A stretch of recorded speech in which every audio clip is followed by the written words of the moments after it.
What's up, guys? Welcome back to JR Garage. Hope you guys are having an awesome day, and welcome to our straight pipe Ferrari.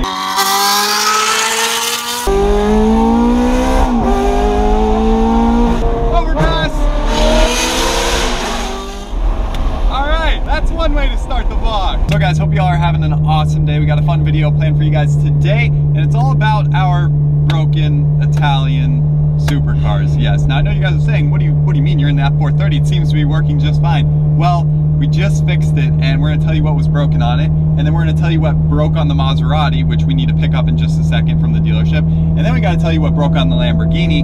All three were broken at one point. That was a sad day. To not make it a super sad video, we do have some exciting portion of this video coming right now, because we're picking up the Model 3 Performance from our good friend John over at TLC Auto Detailing. They were turning this Model 3 into absolute perfection. A brand new car, but there is still room for improvement with paint correction, especially Teslas. Teslas are notorious for their poor quality control when it comes to paint. John walked us through everything, showed us all the areas that could really be improved, so I can't wait to see how it looks. Not only a full correction, but he went in there with a clear bra, so he installed a full front end, front clip, clear bra, and then he also did a ceramic coating, which is like a first for us. We're pulling up now, let's go see how it turned out. I can't wait to see it. It's gonna look perfect. We're not even gonna wanna drive it. It's gonna be so clean, but let's go check it out. Off she goes. I can hear again. Yes, my ears. And here we go, TLC Auto Detailing.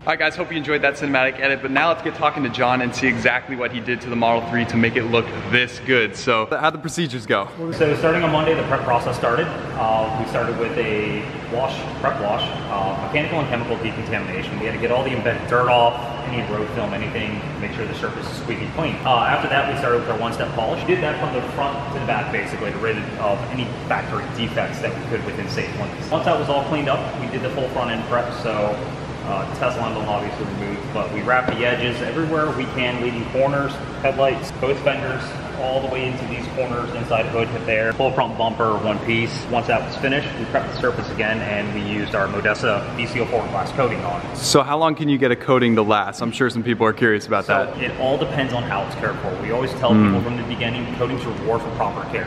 You can get any coating out on the market applied. If you don't care for it, it's going to fail. On a daily driven car that's well maintained, you can easily see 7 years plus on it. Wow. If you don't care for this car and you let it neglect and it just gets driven, never washed, coatings are going to fail. What that determination is going to be really kind of depends on where you live. You know, we deal with all 4 seasons here, so it could be in a couple of years. You know, knowing what you guys do and how you're really big car enthusiasts, I can see you guys actually taking care of it the right way, and you're going to see the longer. Absolutely. Now look at this finish. This is by far better than even when we picked it up. Oh my goodness. And the wheels, you also coated the wheels, so that'll make them easier to like clean and stuff. Absolutely. That's so cool that they really know what they're doing here and taking their time, that even though it might have looked perfectly clean, still going at it with that, you know, decontaminate any sort of road particles, even though we might have hardly driven the car, or you might really just take it off the lot, but transportation, shipping to get it all the way there, it can pick up all sorts of stuff.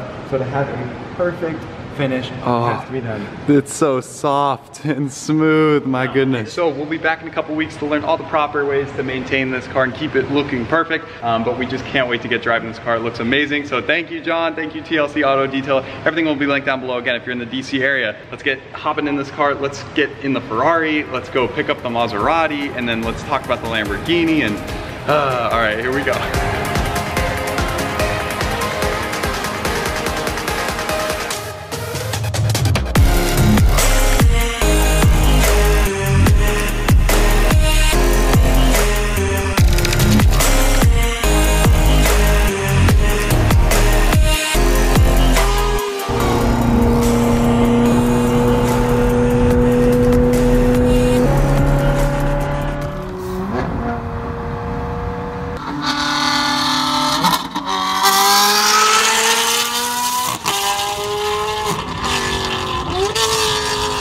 know the title sounds dramatic, whatever, don't buy a used Italian supercar, but it's like for real. Like, if you aren't aware of these things and the problems that can go wrong, you shouldn't be owning an Italian supercar. So we're gonna break them down a little bit, talk about what broke on all three of our supercars. Also, if you don't have maybe some money set aside for things like this that do come up, I mean, before, once we could afford our first, the 355 was kind of our first big purchase. Well, the Viper was maybe the first, and then the 355.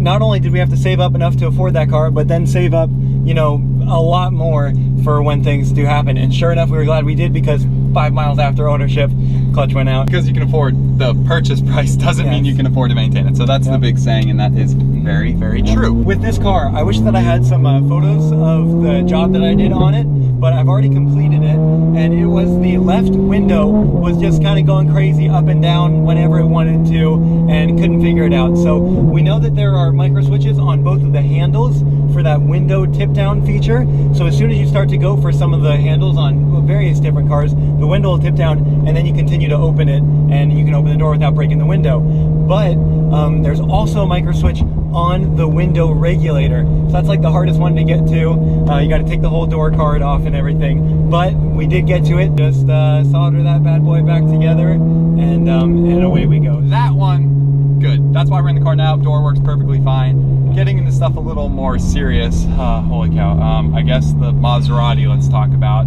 It's just been a nightmare, like series of unfortunate events in a 1 week period on all of our Italian cars. I know. Maserati left us stranded twice. Unbelievable, really, for one of our newest cars. Full factory extended warranty. That's just a point to talk about with these luxury cars. If there is a full extended warranty at a reasonable price, definitely take that into consideration. A few grand might seem like a lot, but it could save you in the long run. Especially on like McLarens. Like, everybody says to get a warranty because the parts on McLarens and can be so costly. But anyway, Maserati not as bad, but still we have a warranty, right? So everything's covered, no problem. So one Sunday evening, we were driving, temperature gauge shoots way up. We're like, uh-oh, turn off the car. Turns out the coolant radiator hose, like one of just the hoses running, let go, totally busted. Bam, starts peeing coolant everywhere. Obviously that won't keep the car cool if you don't have coolant going through it, so we had to flatbed it over to Maserati, and it was a Sunday, so we couldn't call in advance and let them know the problem and make sure everything was covered under warranty. So come Tuesday, part was like 40 bucks, slap it on. We think it'd be all covered by warranty, right?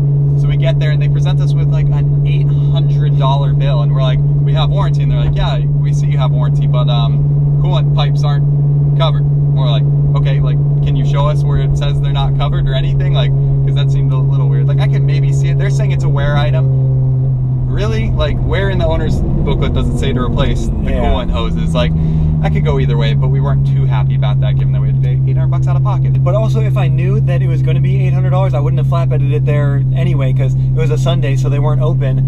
So they kind of had it ransom once it was there. You would have just fixed it yourself. Otherwise, yeah, literally. But right when we picked it up, there were like a little electronic bugs, like the parking brake was stuck on. We had to call the dude over just to like get it to leave, like for us to be able to drive it. And he's like, okay, try it again, turn it off, turn it back on. We eventually got them to go away, but it was still like a little odd, and like the battery light was flashing occasionally. So we're like, this isn't good. So a few days go by and everything was like okay, but still a little weird. It had no problems previously, so just lights flashing every once in a while gave us a little concern. But anyway, I was driving it one day and come up to an intersection, the whole entire system lights, everything, Christmas tree, like Christmas Day, voila. Transmission fault, engine fault, it stumbles at idle, and that just eventually died, and I tried to go restart it, absolutely nothing. So I'm like, oh, and I was stuck in the middle of the intersection, so we had to push it out of the way. And then again, I had to wait 2 hours for flatbed to come. We took that to the dealership. Turns out it was the alternator.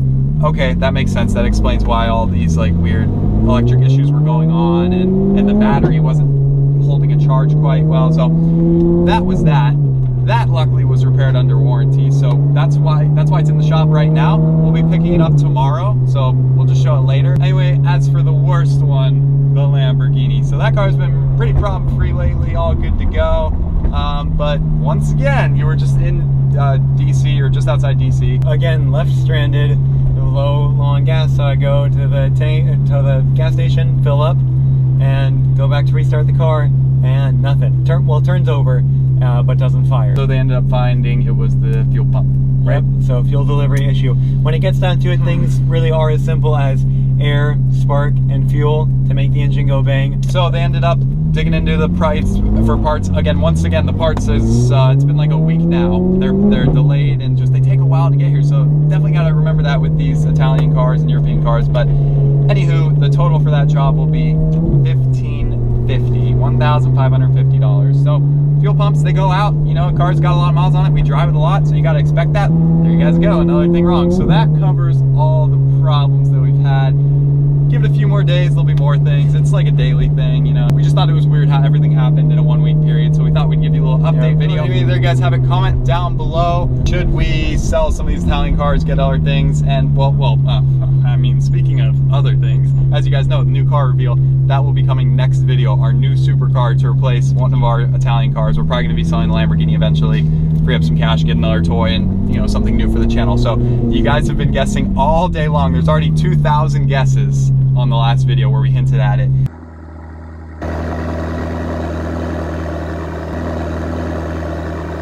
And let's just say a lot of you guys guessed it correctly. So I'll be picking 3 of those winners, announcing it in the video. We're super pumped for this one. We're picking up tomorrow, by the way. Exactly, and one more comment I want from you guys. With the alternator going out on the Maserati, the battery has also maybe fallen to you know, something that can't be charged back up if too many of the cells are kind of dead. Let's just send it. And that's with the windows up. It's still crazy. Okay, yeah, battery. Like I was saying, the battery seems like some of the cells might be dead, and so that is unfortunately not covered under warranty, it sounds like. But a battery, no big deal, right? Like 75 bucks at AutoZone, chuck it in. Yeah. No, they quoted $800. 800 bucks for a battery change. It's in the trunk, it's right there. Like, comment down below, should we pay for the, no, I cannot. That's just, we cannot morally give $800 for a battery, never. No, so we're gonna do that ourselves. Leave the video a big like if you enjoyed it. Give your opinions on Italian cars. What do you think about, what's your favorite of the bunch? Maserati, Lamborghini, Ferrari, what do you think is the most reliable? Name your dream car, whatever we want to hear in the comment section down below. Stay tuned for next video, and yeah, we'll finish enjoying this lovely Ferrari on this beautiful day, and then we'll see you guys tomorrow when we pick up the car. All right, later. She's alive.